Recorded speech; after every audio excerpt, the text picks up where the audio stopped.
Georgina Ruiz, regidora de presidenta de la Comisión de Seguridad, ¿cómo estás? Bien, gracias. A ver, hay una realidad. Y hay la percepción, que no necesariamente es realidad, pero sí hay una percepción de que ha aumentado la violencia y la inseguridad en Puebla capital. ¿Esto es cierto o no es cierto? A ver, la percepción viene acompañada de la realidad, y una realidad de abandono de muchos años. O sea, sí encontramos una ciudad abandonada, no de un trienio o de dos. Estos son periodos de mucho tiempo atrás. Porque si nosotros vamos a los puntos donde... Tú eres académica. Yo soy académica. A ver, ¿cuántos años se rezagó la seguridad en Puebla capital? Yo considero que aproximadamente de 2006 en adelante. 19 años. Estamos hablando de 19 años. ¿Por qué? ¿Qué pasó? Antes había cifras, claro, ¿no? Podemos analizar una política de seguridad desde el año 2000 con todos los cambios institucionales, sobre todo, porque es un gran avance, hay que decirlo. Desde el año 2000, en general en el país, hay un gran avance, un gran desarrollo, una gran evolución en la seguridad. Pero también es cierto que se empieza a mercantilizar la seguridad. Y esto entonces se pierde. Se convierte en un negocio, ¿no? Con las compañías privadas, ¿no? Entonces mi seguridad también lo es, porque vas a necesitar mis servicios, ¿no? Ahí hay un tema interesante para observar. Hay un tema interesante. ¿En qué momento la seguridad pública pasa de ser un derecho humano a ser una actividad de mercado? Y ahí es donde se rompe todo. La cohesión social incluso, ¿no? Pero también es ahí donde surgen figuras, instituciones, programas exitosos, buenos programas. ¿Qué es lo que nos ha faltado? La continuidad de esos programas. Precisamente porque nos perdemos en esta mercantilización, o también en comenzar a ver entonces al ciudadano no como un sujeto beneficiario, sino como un objeto. Como un cliente. Exacto. Potencial. Como un cliente. Entonces, si el cliente tiene para pagar una pluma, una caseta de vigilancia, un policía, bueno, pues esas condiciones le damos. Si un cliente no tiene para pagar estas condiciones, es un ring de boxeo, unas actividades deportivas para que se desfogue. Pero eso no es tratar al ciudadano, a la ciudadana, como una persona, con múltiples necesidades, en las condiciones en las que esté. A ver, también la seguridad se coproduce. Así como hemos producido la violencia en este país, también la seguridad se debe de coproducir. Y se debe de coproducir con múltiples servicios. Todo genera seguridad y gobernabilidad. Entonces, hay que ir entendiendo cómo tejemos la seguridad o cómo podemos tejerla. A ver, entonces, ¿esta percepción es real? ¿Sí ha aumentado la inseguridad y la violencia en Puebla capital? Claro que ha aumentado. Claro que ha aumentado. ¿Por qué?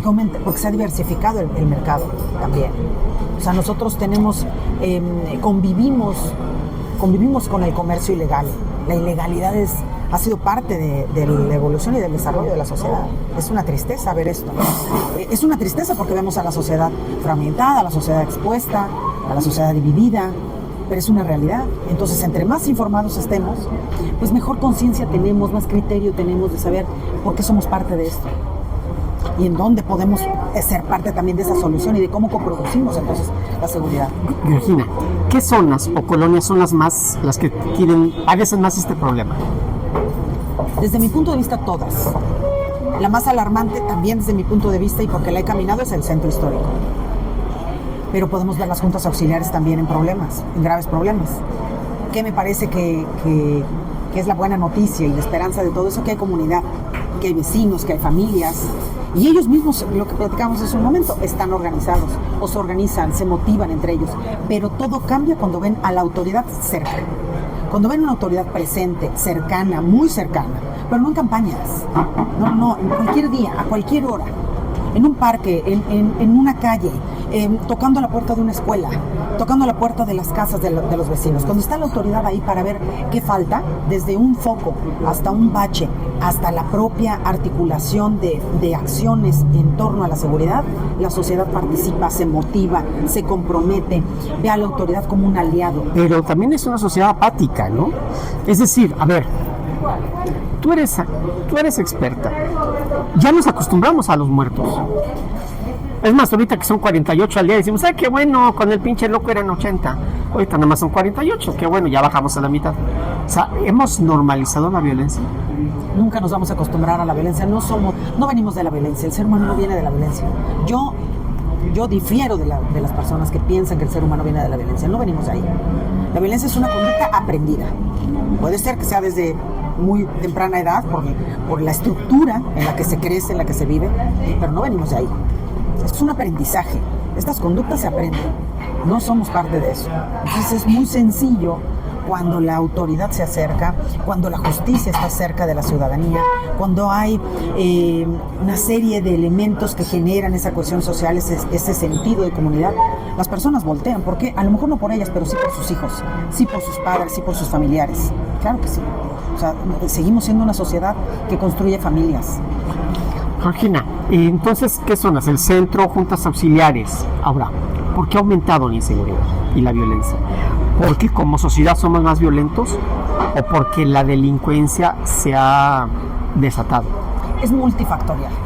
O sea, a ver, hay una pobreza que tiene que ver en esto, que no es determinante, pero cerca de la pobreza hay personas o hay grupos que aprovechan estas condiciones para generar esa inquietud, ¿no? de un trabajo fácil, de un ingreso sencillo, alto, donde encontramos una sociedad fragmentada, donde no encontramos estas familias, donde las madres y los padres han tenido que dividirse para salir a trabajar, ¿no? Para pagar una rentas que cada vez son más altas, o sea, apenas se alcanza para vivir. Ahora, aquí hay un tema importante, los horarios laborales. 2 o 3 turnos trabajan las mujeres o los hombres, y los hijos se quedan a merced ¿de qué? ¿O de quién? Niños que yo vi en las juntas auxiliares, de 5, 7 y 11 años, a merced de quien les llegue, ¿no? El que vende algo para los niños. Porque la madre pasa 2 o 3 turnos trabajando en una empresa. Georgina,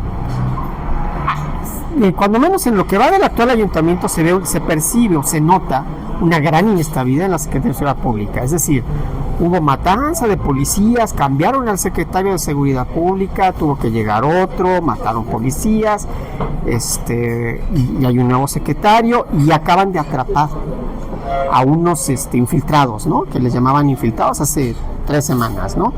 Gobiernos estatal y el federal. El gobierno municipal ni se enteró hasta que los detuvieron.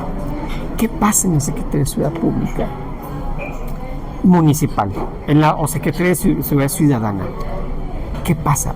¿Por qué está así? A ver, yo creo que el secretario de Seguridad o quien administra la seguridad en el municipio tiene una gran labor, no solamente al exterior, de cara a la sociedad, también tiene una gran labor al interior. No solamente de orden y de limpieza, también de capacitación, de formación. O sea, recordemos que hay un semillero de perfiles al cuidado de la ciudadanía, que es la Academia de Formación y Profesionalización de Policías, ¿no? Con todo lo que implica. ¿Sirven esas academias? Claro que sirven. O sea, yo he sido docente de esta academia y he visto generaciones completas entrar ahí, de mujeres y hombres, jóvenes, o sea, muchachos de 18 años o de 30 años formándose como policías al cuidado de la ciudad, con esa misión y con una formación de alto rendimiento. Estamos hablando que no solamente debe de tener capacidad física, sino también capacidad mental, psicológica. Esto es importante y es interesante. Un modelo formativo que no cuida en sus policías que todas sus dimensiones como persona estén cubiertas y formadas, difícilmente va a poder desarrollarse como un buen policía. No solamente la formación termina después de 3 meses o 6 meses en una academia de policía, todo lo que viene después. Y ahí somos responsables todos. O sea, la persona que agrede a un policía porque el policía quiere sancionar de alguna forma por alguna falta, el comandante de la policía que no ha comprendido que estas viejas prácticas o estas malas prácticas no funcionan en la formación de un joven que acaba de salir de una academia de policía. O sea, todos tenemos que ver en la formación de un policía, en el buen uso de su uniforme, en el buen uso de sus responsabilidades. Tenemos que ver todos. Y así hay que hacerse responsables también. Andrés Manuel López Obrador, a ver, la pregunta es esta: militarizar a la seguridad pública, o darle todos que sean militares, ¿es la solución? Yo creo que son componentes de una solución en las circunstancias en las que estamos. Es decir, ¿qué beneficios pudiera tener hoy un militar como el que tenemos en Puebla? De entrada hay una sola línea de acción, ¿no? Que va desde un municipio, un estado y la federación. O sea, hay una línea, eso ayuda muchísimo. A tener unidad en el mando, ayuda mucho. Unidad en la estrategia, comunicación, mesas de trabajo, y mesas de trabajo donde pueden intervenir diferentes opiniones que están centradas en lo mismo, que es la operación y la atención de la seguridad. A mí me toca estar en otra parte, que es una parte ciudadana, preventiva, de reconocimiento de los grupos sociales, de visibilización de problemáticas y cómo se organizan, y tratar de unir estos dos esfuerzos, ¿no? El esfuerzo ciudadano, comunitario, y el esfuerzo de la operación tal cual policial. Pero como que no ha funcionado, porque bueno, pues acaban de atrapar a 2 de la Guardia Nacional robando, pues... A ver, esta visión no se tenía. Yo no la había visto. Yo como académica, yo no había visto una visión así. Lo que yo te estoy diciendo es un ordenamiento que no había existido. Por lo menos en varios sexenios no había existido. ¿En Puebla o en el país? En general en el país, pero en Puebla concretamente. Entonces, vaya, este trabajo coordinado que tanto nos dicen, ¿no? Hay un trabajo coordinado entre el Estado, entre la Federación y el municipio. No lo habíamos tenido.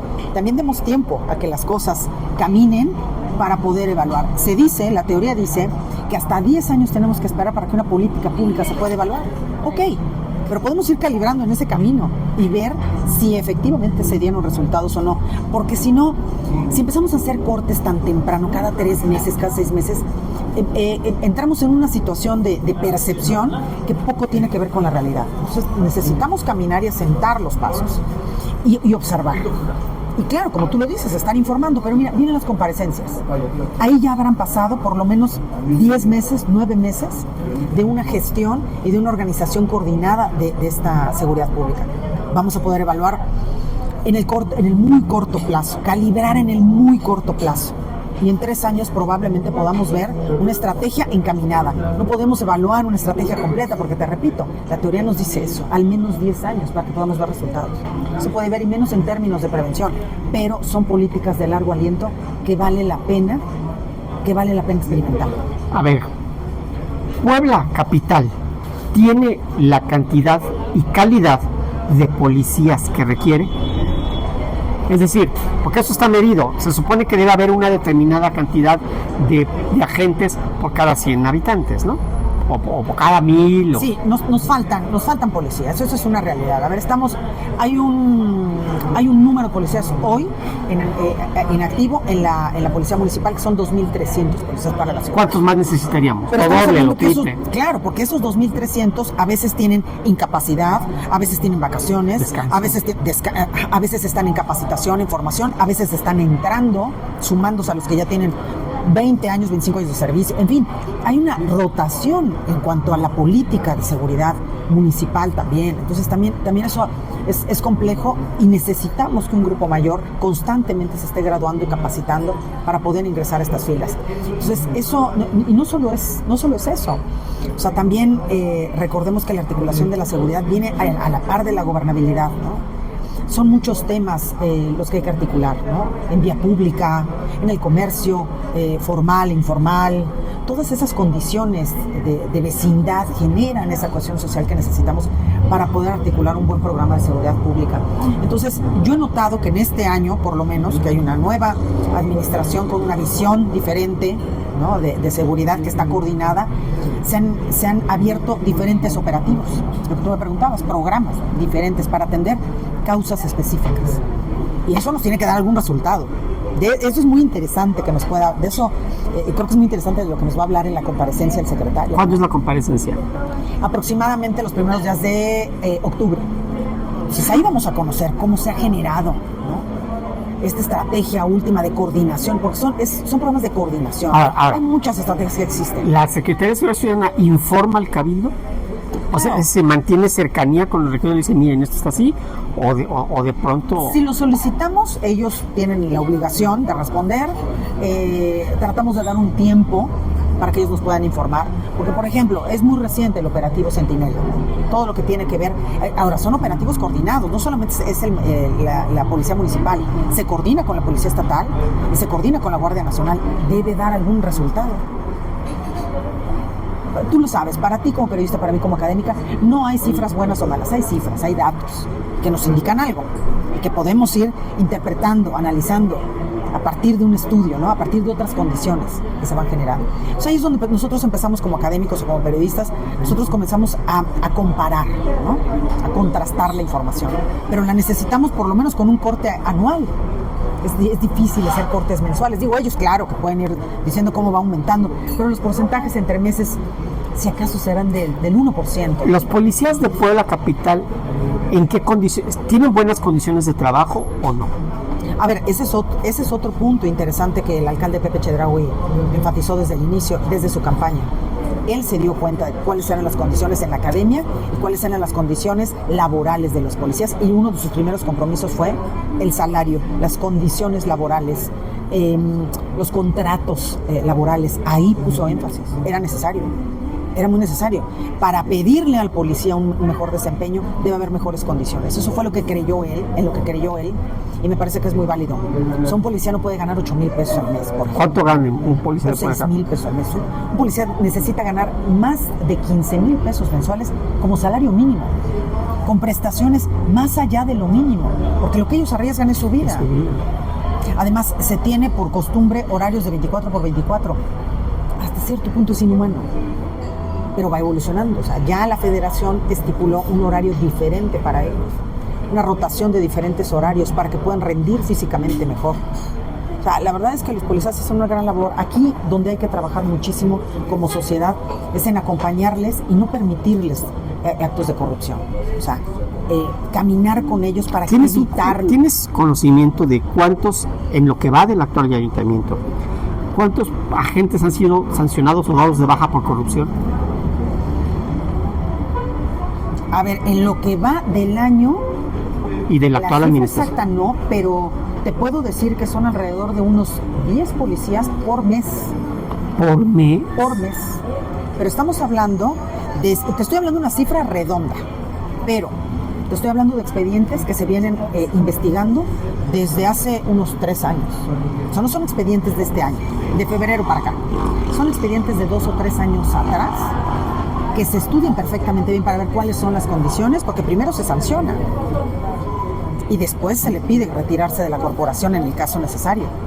Entonces hay una serie de procedimientos, hay consejos. ¿Cuántos han sido cesados, retirados, despedidos?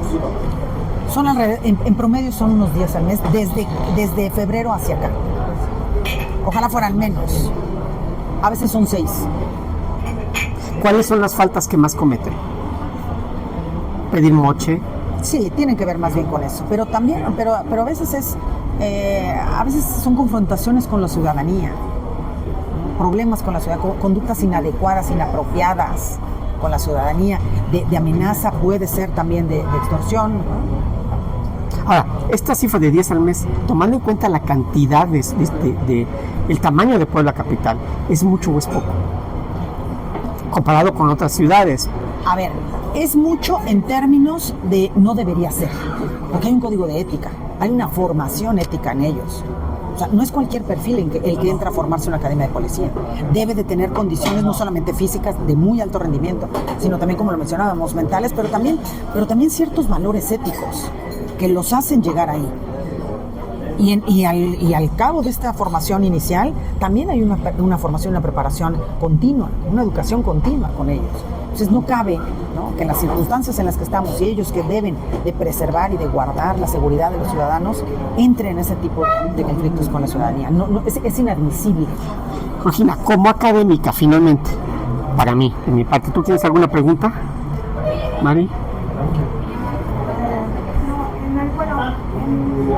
Las mujeres policías tienen alguna otra... ¿Qué porcentaje de policías son mujeres? A ver, el porcentaje es menor a la mitad, por supuesto, pero cada vez hay más policías.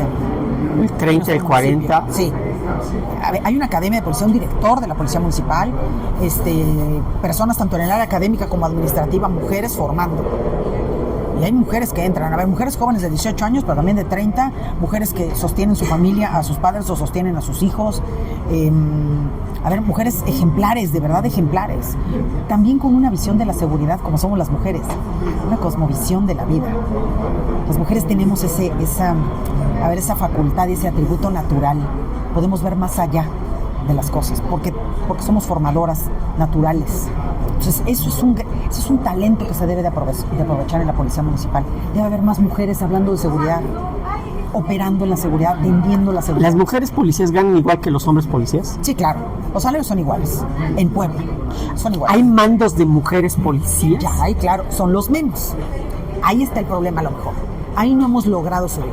O sea, el ingreso de mujeres a una academia probablemente no sea el 50-50, pero es el 40-50. El problema es en la toma de decisiones. Las mujeres no estamos ocupando los lugares que toman decisiones. Ese es el problema. Pero cada vez hay más.